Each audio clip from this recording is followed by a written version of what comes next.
Howdy, dog world. Dave the Dogman here. My good friend Mattcodogman, as I like to call him. Connell's How we dog. doing? uh, Matt, why don't you introduce yourself? Tell us a little bit about yourself. Sure, thanks, Dave. My name is Matt Cannell. I own Cannell's Dog Training in the Boston area, in Norwood, Massachusetts. I'm a traveling dog trainer, so I go to my clients' homes and I work with them on a variety of behavioral issues, but most commonly aggression and reactivity. Um, my mission is sort of just to keep dogs in their homes rather than getting euthanized for behavioral issues or sent back to shelters. I got my start volunteering in a shelter, and I was really exhausted seeing dogs coming back over and over again. So I started working with these dogs to try to keep them home. After trying for a long time to get my own dog under control, I figured out I could help other people. So that's what I do now. Awesome, man. Thank you very much, my friend. Yeah. Why don't you tell our viewers here about your dog? And that's actually how we know each other. So maybe a little background there about your big kid. Sure. Well, Murphy, who's a senior dog now, sleeping over here on the couch. Yes, I allow my dogs on the couch. He was trained in Camp Canine with you, Dave, by an inmate. I think it's a 3-month program where he lived with an inmate or something. Learned his basic obedience. And as it was explained to me through the shelter up here, he failed his final exam because he went ballistic on all the other dogs in the class. So I don't know exactly what the chain of events was that got him up to Massachusetts, but we got him. And he's a great dog, has all his obedience, but when we got him, he was super ballistic. Anytime he saw a dog, any distance. So we went through a few years of dealing with that and figuring out trial and error. How do we get his behavior under control? Meanwhile, I was also volunteering at a shelter here. And when I did finally get his behavior to where I wanted it, I sort of condensed that and put it into a recipe that I was able to teach to other people. And that was by far the most common issue that I was seeing of dogs that were at the shelter. And it's still today the most common issue that I deal with in my customers. So Murphy often will come with me to my lessons now as a decoy dog so that we can practice with another dog who can't handle being near them. So he's come a long way, and thanks for getting him started, Dave. Yeah, no problem at all, my friend. And we communicated a little bit over the years about him as well, and really enjoyed working with you back then. Yeah. What I want to talk about today is we were talking about reactivity with your dog towards other dogs. So there's a lot of different reactivity that we could talk about, but maybe that'll be kind of one of our main focuses. Sure. Managing the different behaviors. It could be the aggression, but we never hear that when customers call us. We always hear my dog is anxious or fearful of other dogs. And so that's typically, and what does every customer start every email with? You were talking about this earlier. Oh, my dog is very sweet, except. Yes. Yeah. And then we know the except is where we come in. Sure. Yeah. So job security. You got it. The intensity is really what starts all of this. It may not be aggression right away. It could be just a dog seeing another dog, and it might just be overexcitement. Sure. But the main thing is, we were discussing earlier, as soon as your dog starts to go straight towards that other dog, what are some techniques or some thoughts that you go through? What are some things that you do to get your dog to redirect from that other dog back to you? Well, it depends on the tools that you're using, right? So you do have various options depending on how you're restraining your dog and how you're training your dog. But my goal always is try to not have the outburst in the first place, right? And that's a large part of what my training package on reactivity is about.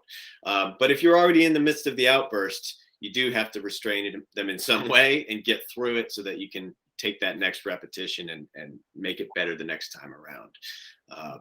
For my part, I start every dog that's going to be in a reactivity package on a muzzle, or I have my owners start them on the muzzle before I even get there, so that I don't have to worry about my own safety and I can be sort of an anchor for that dog.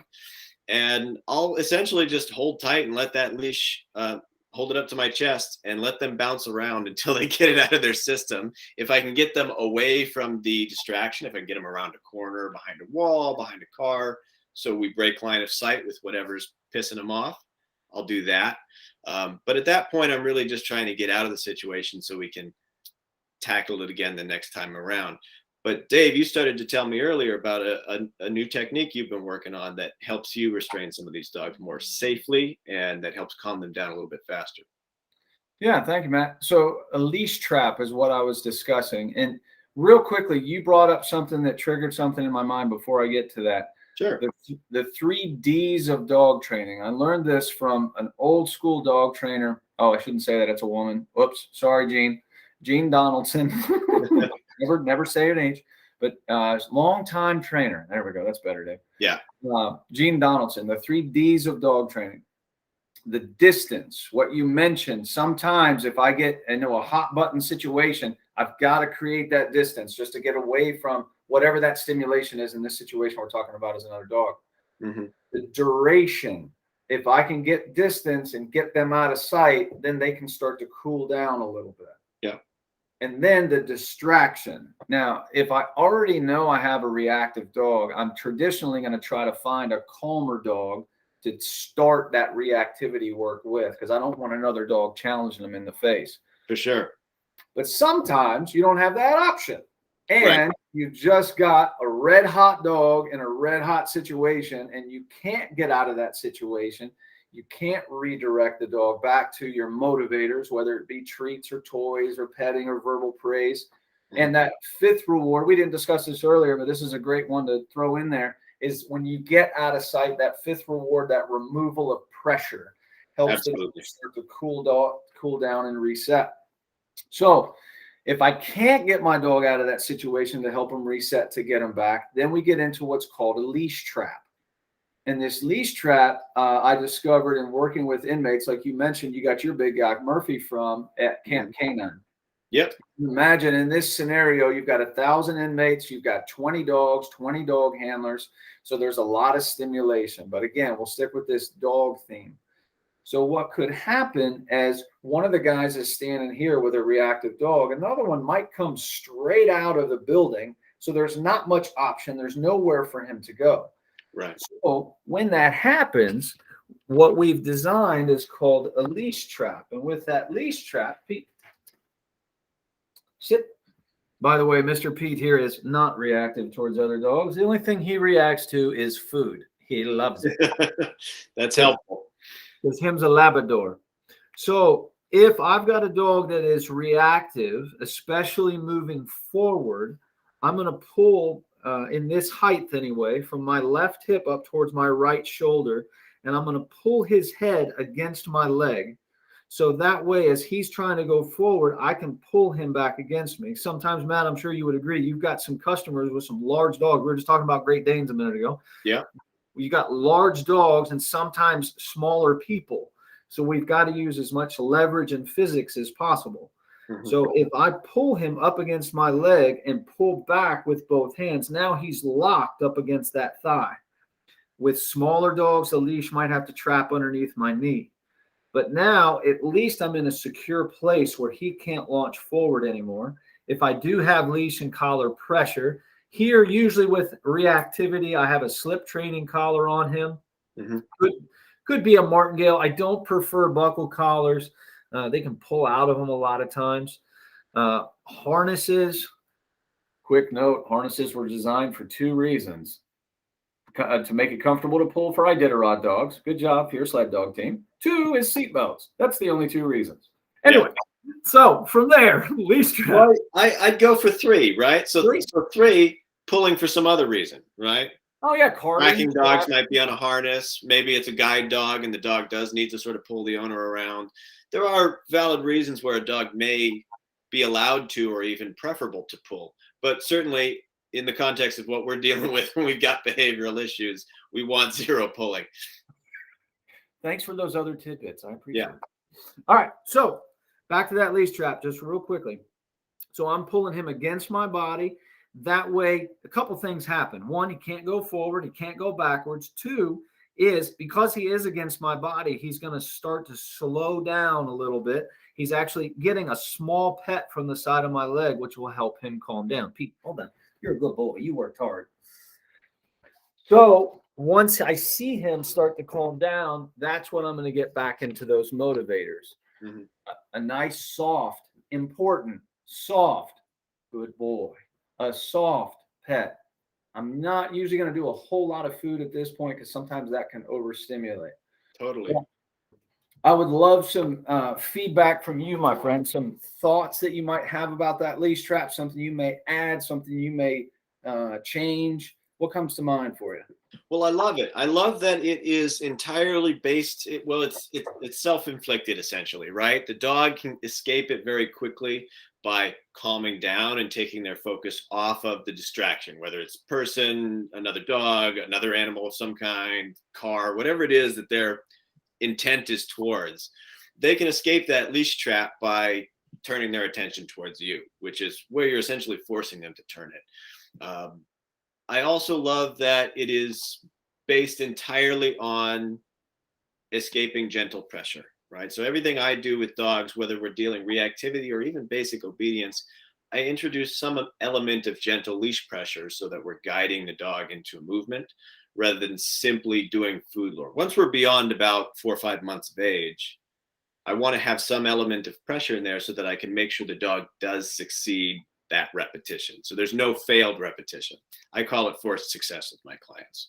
So I like that because at some point the dog will calm down, and at some point the dog will get a looser leash and the dog will get some praise from you. And I like that you said calm, soft praise. Right?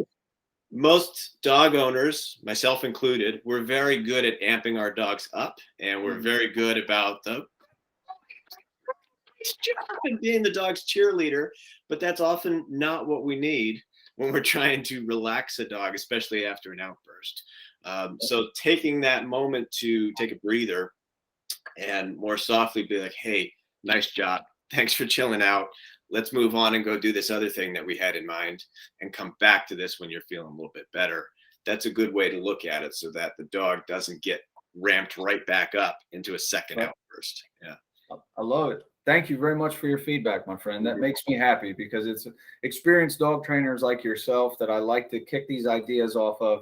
So that way I can really get a good feel for, is somebody doing something similar? Is there something, here's the humility part I love. Is there something better that you do that I could implement into that? Because I know we all find our own little tricks. And one thing you reminded me of that I've got to get better at is muzzle work and getting some dogs on muzzles. I got a lot of scars over the years because Dave just needs to get the job done and not worry about that muzzle. So good job keeping yourself safe. Yeah, thank you. Which we could have a whole conversation about muzzle conditioning. But the other thing that I wanted to run past you is the word redirection. So we talked about this in I think it was on Instagram or something like that, is redirection from an unwanted behavior to a wanted behavior. Sure. And I have started implementing that word some years back instead of just correcting a behavior. Because yes, you can stop a behavior, but that energy has got to go somewhere. Dr. Carl Jung called it emotional displacement and emotional rearrangement. Right. So getting all of that reactivity from the dog back to you. What I love about it, especially with my German Shepherd, he was very dog reactive. It became kind of creepy how much he would stare at me. As soon as the dog would come in the air, he's like, "Oh, I'm looking at you, Dad." I'm like, "Oh, fine. All right, cool." That's great engagement right there. You can do a lot with that. Right. And that's the cool thing is a lot of times and I get it. My heart hurts when I have to utilize a leash and collar to redirect the dog, and people and owners are like, "Oh my God, please. I just don't want to." I know, but watch the outcome. Because as soon as you get them to redirect, all of that energy and focus comes to you. It is endless what you can do with that. Absolutely. And that's what I try to lead people towards in that redirection. So redirecting the unwanted behavior to the wanted behavior. If we can't implement those 3 Ds of dog training, you might have to use that leash trap. Nice, calm. What did you call it again? Calm pressure. So leash pressure, right? So leash pressure meaning just that you literally use the leash to pull the dog into whatever position you need them. In that case, it's sort of like to the side and away from the distraction, but it Yep. also might be sort of up and back for a sit or a little bit down for a down. In any case, whatever you're working on, might even just be place, helping the dog find the place, bed, or cot. In any case, it's that the pressure of the leash guides the dog towards the goal, the finished Right. position, Mhm. and that the escape of pressure comes from doing that goal. And actually, I love that you're touching on redirection versus correction, because that sort of I don't want to say wordplay, but that sort of differentiation in the language that we choose to use matters quite a bit. I've found a lot of bickering among traders on social media, and I'm sure you've seen the same. And a lot of it, I think, is trainers really agreeing on stuff, but bickering about the words. It's semantics. Yeah, Like semantics, exactly.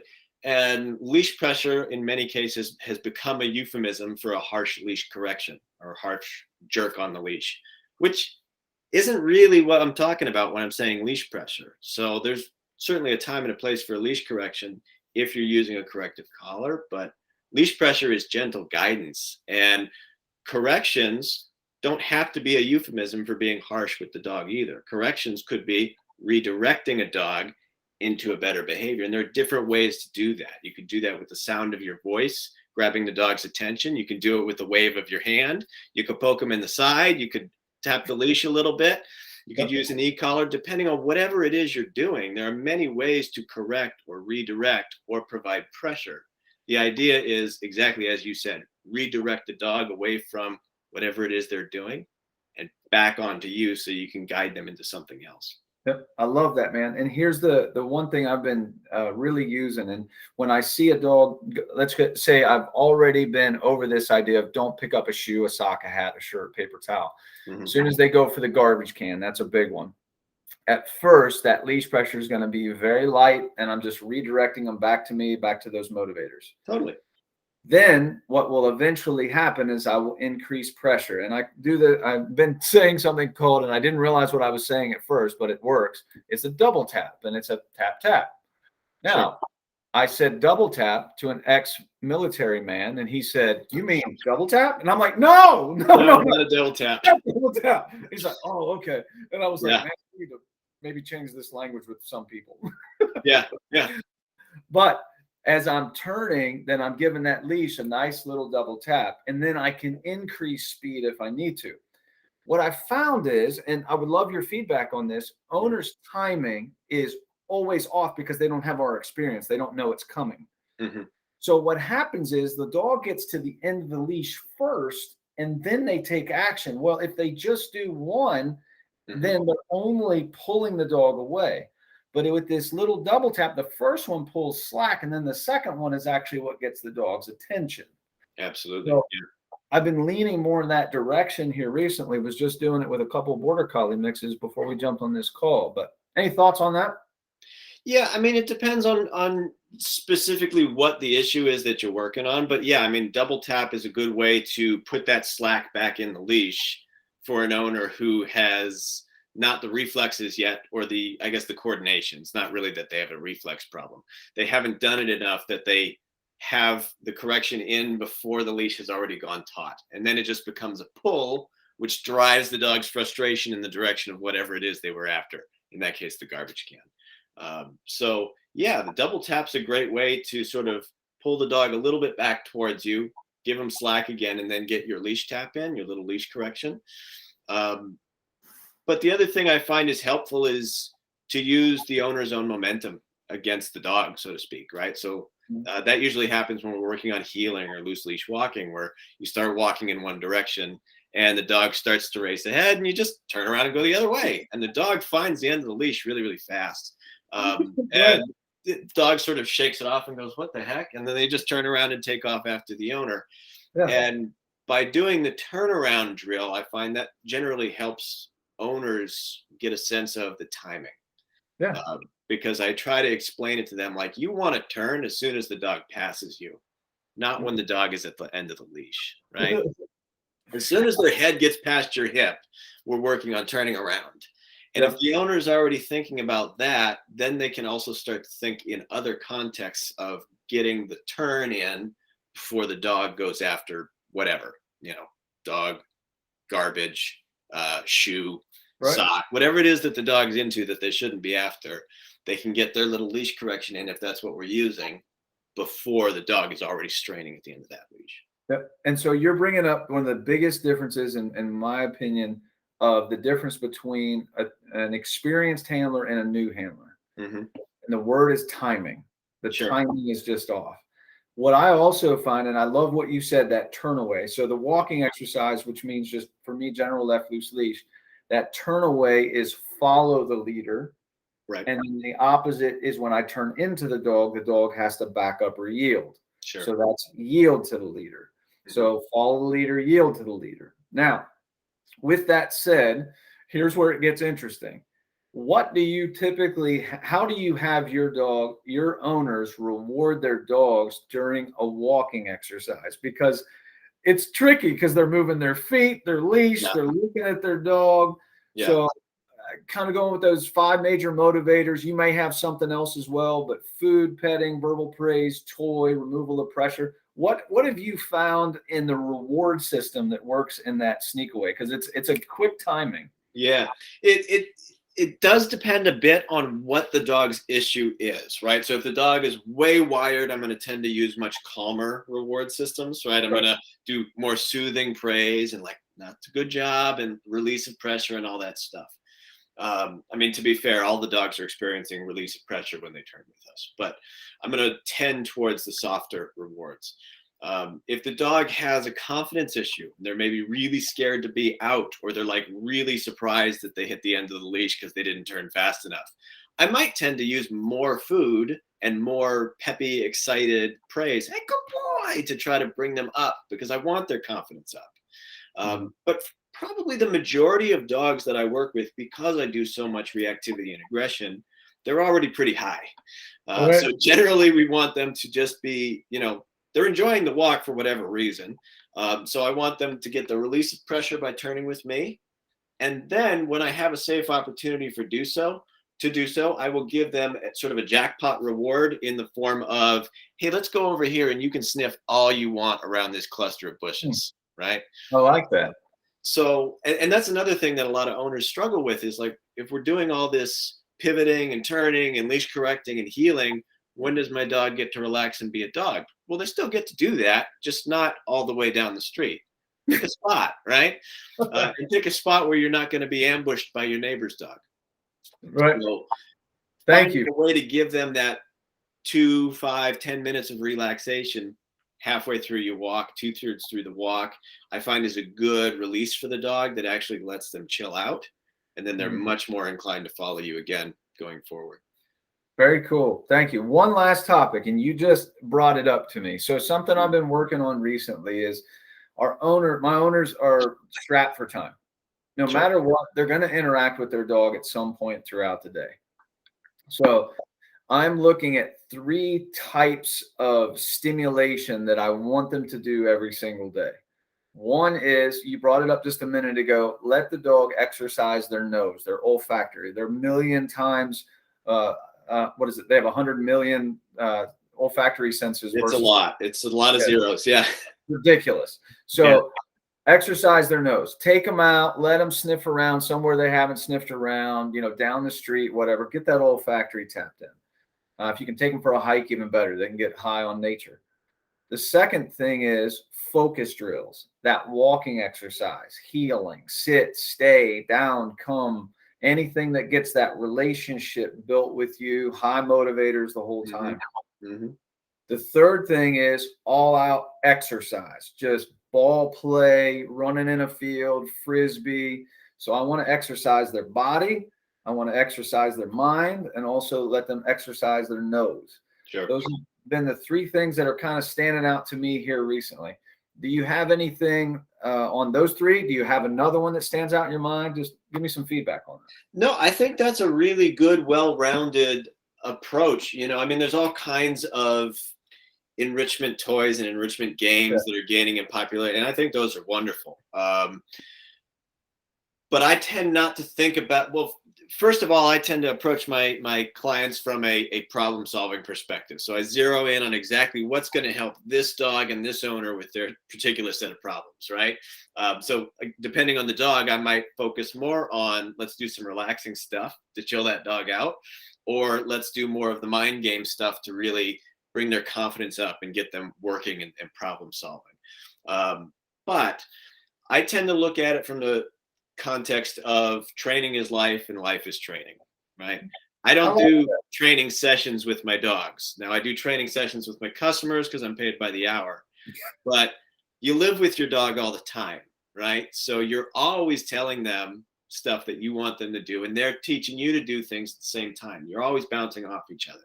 So every time I tell my dog to sit for a collar to go on and clip the leash on, right? I'm training my dog how to sit, right? Every time I tell them to lay down and stay, we're working on lay down and stay or place or whatever commands you're using, right? Every time we go for a walk, we're working on heel. Every time they're off leash and I need to call them back in from the yard, we're working on recall. So I tend to try to get my customers to think about how their every interaction is training their dog to do something. But I like what you said as far as making sure you're hitting all those common points, the things that the dog needs to be fulfilled, right? They need their sense of smell. They need to be using their brain to do stuff that keeps them engaged with you. And they also need to be, oh shit, what was the third thing you said? Exercise, physical exercise. They need to be tired, right? Physical body, mind, nose. Yeah, physical body, mind, nose. I actually put that third one, you use the physical body as a pretty big one. And actually, Cesar Millan is famous for his exercise, discipline, affection. I would actually put exercise last in terms of priority. Again, because of the kinds of dogs that I'm dealing with. Right. Last thing we need is a bigger, stronger, faster, more aggressive dog. Right? It's not to say that a dog doesn't need exercise, but when I'm starting out with a customer, I often tell them that, you know, let's not worry about the duration of your walk. Let's worry about the quality of the walk. Yeah. Let's make sure the dog is focused on you. Let's make sure the dog is enjoying the walk. And then we can go from 10 minutes to 45 minutes, but not right away, you know. Right. Awesome, man. Yeah. Thank you very much for that. I appreciate it. Well, tell everybody where we can find you. How do we find the Mattcodogman? So you can search Mattcodogman on any social media platform. I'm more active on Instagram and TikTok than the others, but building up a YouTube platform, I'm trying to do that. And you can find me on my website, connellsdogtraining.com. That's also how you can get in touch with me if you need me in the Boston area. Awesome, my friend. Thank you so much for your time. I'm Dave the Dogman. You can find me at davethedogman.com, Instagram, Facebook, YouTube, TikTok. I got a little bit everywhere right now. And this will be on YouTube, so look for us. And we'll probably chat again soon about some other great dog training fun. Sounds great. Thanks for your time. All right, keep a loose leash.